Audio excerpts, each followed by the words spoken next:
A inicios de los años 80, México enfrentó una severa crisis económica, inflación desbordada, deuda impagable, devaluaciones sucesivas. En 1982, el presidente José López Portillo nacionalizó la banca.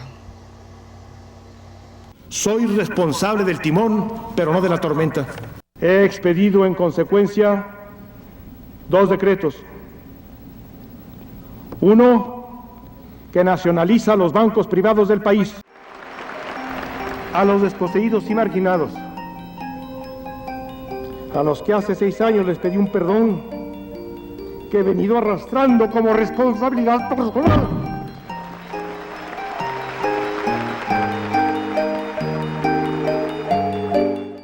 A fines del sexenio de López Portillo en 1982, la deuda externa, que fue la más grande del mundo, iba a representar un incremento de 240% con respecto a 1976. Ese año marcó el inicio del giro neoliberal, bajo presión del FMI y el Banco Mundial. México cambió su modelo económico, comenzaba una era de ajustes estructurales. El 20 de agosto de 1982 en Nueva York, el secretario de Hacienda de México, que era yo, le declara a la comunidad financiera internacional que ya no tenemos dinero.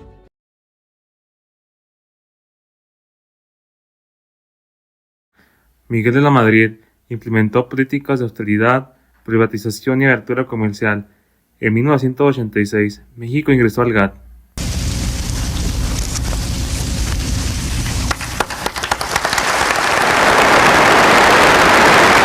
Un déficit sin precedentes del sector público, el debilitamiento en la dinámica de los sectores productivos nos ha colocado en crecimiento cero.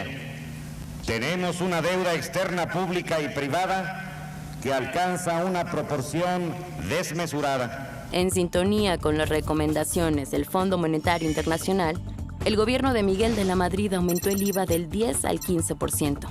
Echó atrás la nacionalización de la banca promulgada por López Portillo y la regresó a manos privadas. También empezó a reestructurar la deuda externa, un acuerdo que abriría el camino al nuevo modelo neoliberal. Los trabajadores salieron a protestar a las calles, exigiendo aumento de salario, ya que sus condiciones de vida se deterioraron aún más debido a la política del gobierno. ¡Que la lucha es constante! ¡Se ve! ¡Se siente! ¡El valle está presente! ¡Vencemos! ¡Vencemos! ¡A luchar otra vez! ¡Vencemos! ¡Adelante! ¡Adelante! ¡Que la lucha es constante! El 19 y 20 de septiembre de 1985, 2 poderosos sismos sacudieron la capital del país y dejaron una estela de destrucción y muerte. El gobierno se quedó pasmado y fue rebasado por la sociedad civil, que se organizó espontáneamente para rescatar a las víctimas y dio una muestra ejemplar de solidaridad que salvó miles de vidas. La incapacidad del gobierno para responder a la tragedia fue un agravio más a los muchos que se iban acumulando. Carlos Salinas profundizó el modelo y firmó el TLCAN, o Tratado de Libre Comercio de América del Norte. Promovió reformas constitucionales y hizo la modernización del campo. Así vamos trabajando en estas obras del siglo XXI hoy, pero también quiero decirles que así como promovemos esta infraestructura, también atendemos las necesidades más sentidas de la población. Modernizar el campo es abandonar el asistencialismo, decía Salinas.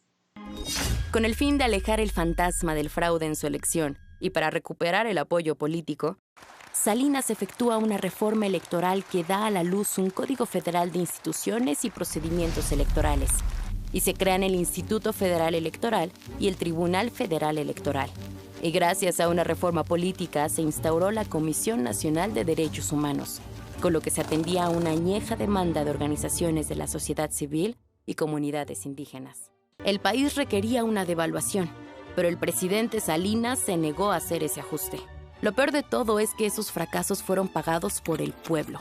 Más adelante, como fue el caso de la quiebra del sistema bancario privatizado, que tuvo que ser rescatado más tarde por el gobierno con el Fobaproa, uno de los fraudes más grandes creados en los sexenios neoliberales. Rescate que costó miles de millones de pesos que todavía seguimos pagando y que continuarán pagando nuestros hijos, sin haber tenido nada que ver en ese saqueo que quebró a los bancos, y mucho menos en sus beneficios, que, como siempre, quedaron en manos de los dueños de la banca comercial. Sin embargo, a lo largo de 1994, se encadenaron una serie de sucesos que transformaron el sueño liberal en una pesadilla. El 1 de enero, el mismo día en que entró en vigor el Tratado de Libre Comercio, se levantó en armas el Ejército Zapatista de Liberación Nacional, el EZLN, integrado en su mayoría por indígenas de Chiapas. Si de la tierra somos, libres o esclavos somos.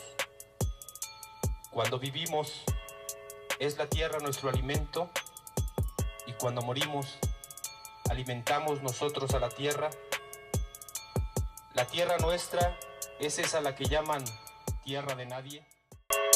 De manera más que simbólica, el México profundo, el México de los pueblos indígenas olvidados, surgió con la fuerza de un terremoto para mostrar, ante los ojos de México y el mundo, su rechazo al modelo económico neoliberal, al Tratado de Libre Comercio y al antidemocrático sistema político.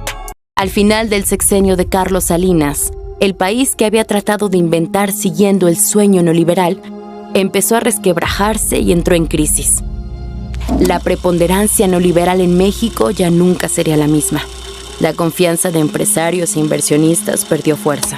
Por eso he venido a decirles que el gobierno de la República canalizará más recursos al programa de solidaridad. Lenta y soterrada comenzó la fuga de capitales. El proyecto político transeccional de Salinas se desmoronó, pero lo peor estaba por venir.